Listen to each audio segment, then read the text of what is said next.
নমস্কাৰ জিৰো আৱাৰলৈ স্বাগতম ষ্টুডিঅ'ত মই ৰাজীৱ গগৈ আৰু বানৰ খবৰ লৈ আহিছো প্ৰথমেই এটা অত্যন্ত দুখ লগা খবৰ চকুৰ সন্মুখতেই দিক বিদিক হেৰুৱাই সকলো হেৰুৱাই সৰ্বস্ব হেৰুৱাই ভাগৰি পৰিছে লখিমপুৰৰ নাওবৈছা সমষ্টিৰ পশ্চিম তেলাহীৰ আমতলাৰ এটা পৰিয়াল নিপকু সৃষ্ট ৰঙা নদীৰ বানে পুনৰ কৈছো এয়া প্ৰকৃতিৰ সৃষ্ট নহয় এয়া নিপকু সৃষ্ট ৰঙা নদীৰ বানে অমানিখা নমাই আনিছে এতিয়া পুবালী দাসৰ এই পৰিয়ালটোলৈ এই মহিলাগৰাকী যে দেখিছে তেওঁ হৈছে পুবালী দাস এটা বছৰ পূৰ্বে মৃত্যু হৈছিল পুবালীৰ স্বামী তুলুমন দাসৰ এই যে ঘৰটো দেখিছে ভালদৰে চাওক এই ভিজুৱেলছ কালি ৰঙা নদীত য'ত তেলাহী গাঁৱত পশ্চিম তেলাহীত য'ত ভাঙিছিল মথাউৰি নিপকু সৃষ্ট বানে এই যে ঘৰটো পকা ঘৰটো উটুৱাই নিছে এয়াই হৈছে পুবালীৰ ঘৰ এবছৰ পূৰ্বে পুবালীৰ স্বামী তুলুমন দাসৰ মৃত্যু হৈছিল তুলুমন দাসে খেতি কৰিছিল শাক পাচলি বিক্ৰী কৰিবলৈ তেওঁ যোৱা বছৰ লখিমপুৰলৈ গৈছিল প্ৰায় এবছৰ পূৰ্বে লখিমপুৰলৈ যাওঁতে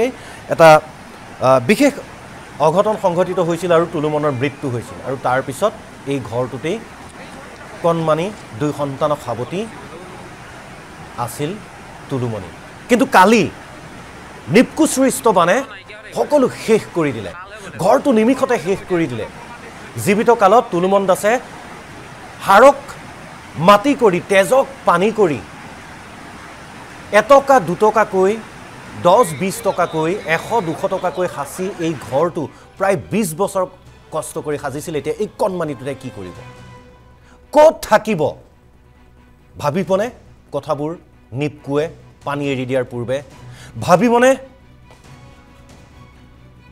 নদীক ভেটা দি শক্তি উৎপাদন কৰি উন্নতিৰ জয়গান গাব বিচৰা চৰকাৰসমূহে হেয়া লাগে কেন্দ্ৰই হওক বা ৰাজ্য চৰকাৰে হওক ভাবি চাওক মাত্ৰ এঘৰ মানুহৰ এটা পৰিয়ালৰ এনেদৰে ঘৰ ভাগি গৈছে বুলি কথাটো সাধাৰণীকৰণ কৰা উচিত নহয় ঘৰ নহয় এয়া ঘৰ ভাগি যোৱা নাই সেৱা পুবালী নামৰ মহিলাগৰাকীৰ তুলুমনে সাজি থৈ গৈছিল এইটো ঘৰ পুবালী নামৰ মহিলাগৰাকীৰ এৰা বুকুৰ মঙহ খহি গৈছে বানত কলিজাৰ টুকুৰা ছিগি গৈছে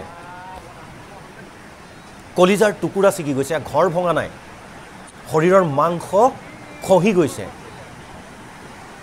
কলিজাৰ টুকুৰা ছিগি গৈছে এই দৃশ্য দেখি কি কৰিব এইগৰাকী মহিলাই দুটি কণমানি সন্তান পুত্ৰ আৰু কন্যা কলৈ যাব কি কৰিব এতিয়া হাহাকাৰ অৱস্থা পৰিয়ালটোৰ লাগতিয়াল নথিপত্ৰ বচাবলৈ যাওঁতে হঠাৎ পানী আগুৰি ধৰে ঘৰটো হঠাৎ অহা বানৰ পৰা কথমপি প্ৰাণ ৰক্ষা পৰে পৰিয়ালটো কিন্তু পৰিয়ালটো ৰক্ষা পৰিল ঘৰৰ যাৱতীয় সকলো সা সামগ্ৰী লৈ গুচি গ'ল নদীৰ থলে সকলো ঘৰটোৱে ভাঙি পেলালে এনেকুৱা এটা আসাম টাইপৰ অসম আৰ্হিৰ ঘৰ সাজিবলৈ অতি কমেও একেবাৰে সাধাৰণভাৱে ফিনিচিঙৰ কথাটো আমি নকওঁৱেই সাধাৰণভাৱে 3-4 কোঠাৰ দেৱালখন উঠাই ওপৰত টিংখিনি লগাবলৈ ল'লেও অতি কমেও 5 লাখ টকা লাগে ভাবি চাওকচোন তুলুমন দাস এজন সাধাৰণ খেতিয়ক আছিল কিমান কষ্ট কৰি হাৰক মাটি কৰি তেজক পানী কৰি এই ঘৰটো বনাইছিল তেওঁ ঢুকালে এবছৰ পূৰ্বে কিন্তু এতিয়া কলৈ যাব পুবালী আৰু কণমানি এক মৰ্মান্তিক দৃশ্য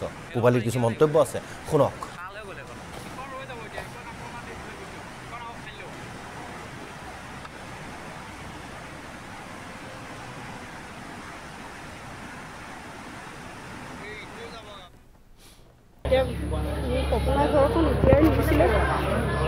ভাবিব পৰা নাছিলোঁ এনেদৰে যে ঘৰখন যে শেষ হৈ যাব বুলি তথাপিতো মই 1 কিলোমিটাৰ আঁতৰদি গৈ মোৰ ডকুমেণ্টছখিনি কাগজ পত্ৰখিনি উলিয়াবলৈ মই ঘৰৰ ভিতৰত সোমাই কৰিছিলোঁ এনেকুৱাতো মই একো উদ্ধাৰ কৰিব নোৱাৰিলোঁ হঠাতে কপচে আলহী কি গোটেই পানীয়ে ভয়াৱহ হৈ গ'লে মই তথাপিতো বেক চাইডেদি ওলাই পথাৰত কুইন জেগা দি মই পাৰ হ'ব নোৱাৰি আধাৰ বাটৰ পৰা গোটেই ৰাস্তাৰ পৰা সকলোৱে চিঞৰিছে তই ওলাই আহ মই যাব পৰা নাছিলোঁ মানে এনেকুৱাতে যেনে তেনে মই গৈ পাৰ পালোঁহি 1 কিলোমিটাৰ আঁতৰত তাৰপিছত আহি ঘৰৰ অন্তত চাওঁহি মোৰ ঘৰটো চুৰমা কৰি লৈ গৈছিলে মই তেতিয়া অচেতন হৈ চিঞৰি ভাগি পৰিছিলোঁ বাগৰি কান্দিছিলোঁ জীৱনত শূন্যতা মুখ দেখিছিলোঁ মোৰ পৰিয়ালটো কি কেনেকৈ জীয়াই থাকিম এতিয়া মোৰ জীয়াই থকা কোনো সাৰ্থকতা নাইকিয়া হৈ পৰিছে এই পৰিয়ালটো লৈ মই শিবিৰত পৰি আছোঁ এতিয়া মোৰ একো নাই থাকিবলৈ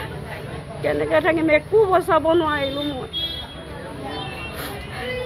তেতিয়া আপোনালোকৰ ফালৰ পৰা কিবা যদি সহায় কৰিছোঁ দিয়ে মই তেতিয়া থাকিব পাৰিম, এই পৰিয়ালখন মানে ল'ৰা ছোৱালীকেইটা মই চলাব পাৰিম। যেতিয়া ঘৰ ভাগিছিলে তুমি তাতে আছিলা সেই পৰিৱেশতে?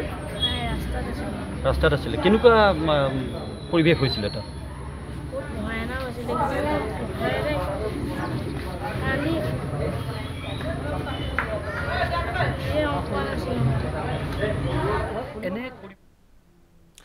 আজি মহিলাগৰাকীয়ে কান্দিছে, পূবালী দাসে কান্দিছে। আমি চৰকাৰ তথা বিভাগীয় কৰ্তৃপক্ষক অনুৰোধ জনাইছোঁ, এইগৰাকী মহিলাৰ যি দুৰ্ভোগ ভুগিছে, তেওঁ সমস্ত আৰ্জন, তেওঁ স্বামীয়ে কৰি থৈ যোৱা সমস্ত আৰ্জন নিমিষতে শেষ কৰি দিলে ৰঙা নদীৰ বানে, নিমিষতে শেষ কৰি দিলে নিপকুচ সৃষ্ট বানে।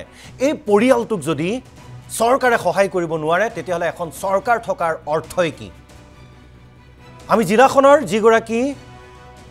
যিগৰাকী আয়ুক্ত DC, আমি তেখেতক অনুৰোধ জনাম, আমি পৰিয়ালটোৰ প্ৰতি ব্যৱস্থা লওক। দুৰ্যোগ প্ৰশমন বিভাগক আমি অনুৰোধ জনাম। আমি জানো এটা ঘৰ ভাঙিলে, পকা বা এটা কেঁচা ঘৰ ভাঙিলে প্ৰায় 1 লাখ মান টকাৰ ক্ষতিপূৰণ দিয়া হয়। অতি সোনকালে দিয়ক, চালি এখন দিয়ক মূৰৰ ওপৰত, নহ'লে কেনেকৈ জীয়াই থাকিব? চৰকাৰখনৰ মুৰব্বী হিমন্ত বিশ্ব শৰ্মা ডাঙৰীয়াৰ প্ৰতি এটা আমাৰ অনুৰোধ থাকিব, এই পৰিয়ালটোৰ প্ৰতি দৃষ্টি দিয়ক। কেৱল এই পৰিয়ালটোৱে নহয়, কালি এওঁলোকৰ দৰে আৰু 5টা পৰিয়ালৰ ঘৰ দুৱাৰ উটুৱাই লৈ গৈছে।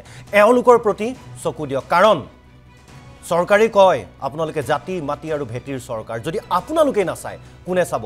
লখিমপুৰৰ বিধায়ক মানৱ ডেকাক অনুৰোধ জনাইছোঁ, যদিও বা মানৱ ডেকাৰ সমষ্টি নহয়, এইটো কংগ্ৰেছৰ বিধায়ক ভৰত নৰহৰ সমষ্টি, কিন্তু মানৱ ডেকাক বিভিন্ন সময়ত আমি দেখোঁ মুখ্যমন্ত্ৰীৰ লগতো তেখেতৰ যথেষ্ট সুসম্পৰ্ক। গতিকে আমি মানৱ ডেকাক অনুৰোধ জনাইছোঁ, আপোনাৰ সমষ্টি নহ'ব পাৰে, কিন্তু আপোনাৰ জিলাখনৰ হয়, এই পৰিয়ালটোক সহায় কৰক। এওঁৰ দৰে আৰু 5টা পৰিয়াল যাৰ কেঁচা ঘৰ ভাঙি উটুৱাই লৈ গৈছে, এওঁলোকক সহায় কৰক। যদি এওঁলোকক সহায় কৰিব নোৱাৰে, কিয় আপোনালোক জনপ্ৰতিনিধি? যদি এওঁলোকক সহায় কৰিব নোৱাৰে, পূবালী দাসৰ আজি দিশহাৰা হৈ পৰিছে, সৰ্বশান্ত হৈ পৰিছে, তাৰ পিছতো যদি পূবালী দাসৰ মূৰৰ ওপৰত চালিখন দিব নোৱাৰে, তেতিয়াহ'লে চৰকাৰ এখন লাগে কিয় লাগে জনপ্ৰতিনিধি? এজন নিউজ মানে বাতৰি পৰিৱেশক হিচাপে সামান্য নিজৰ যিখিনি আৱেগ সেইখিনি মানে নিয়ন্ত্ৰণ কৰি কথা ক'ব লাগে, কিন্তু সকলো সময়তে সম্ভৱ নহয়। যদিও আমি নিউজ পৰিৱেশন কৰোঁ, বাতৰি পৰিৱেশন কৰোঁ, আমিও মানুহ।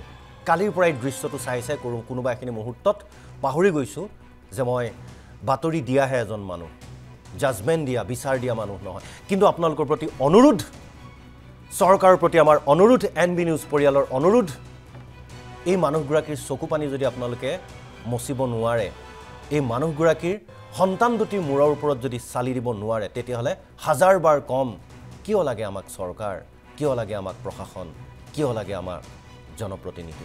যদিহে আপোনালোকে মহিলাগৰাকীৰ দুখৰ খবৰটো ভালদৰে বুজি নাপালে, তেতিয়াহ'লে PCR টিমক অনুৰোধ জনাইছোঁ, তেওঁৰ মন্তব্যটো আকৌ এবাৰ শুনাই দিয়ক।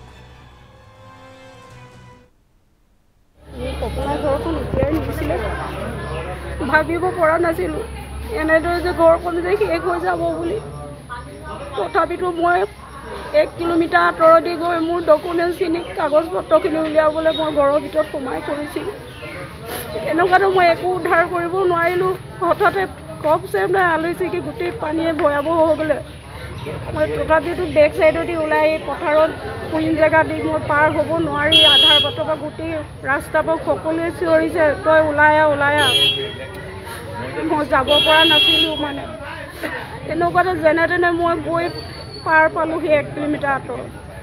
তাৰপিছত আহি ঘৰৰ অন্তত চাহৰি মোৰ ঘৰটো চুৰমা কৰি লৈ গৈছিলে। মই তেতিয়া অচেতন হৈ চিঞৰি ভাগি পৰিছিলোঁ, বাগৰি কান্দিছিলোঁ। জীৱনত শূন্যতা মুখ দেখিছিলোঁ।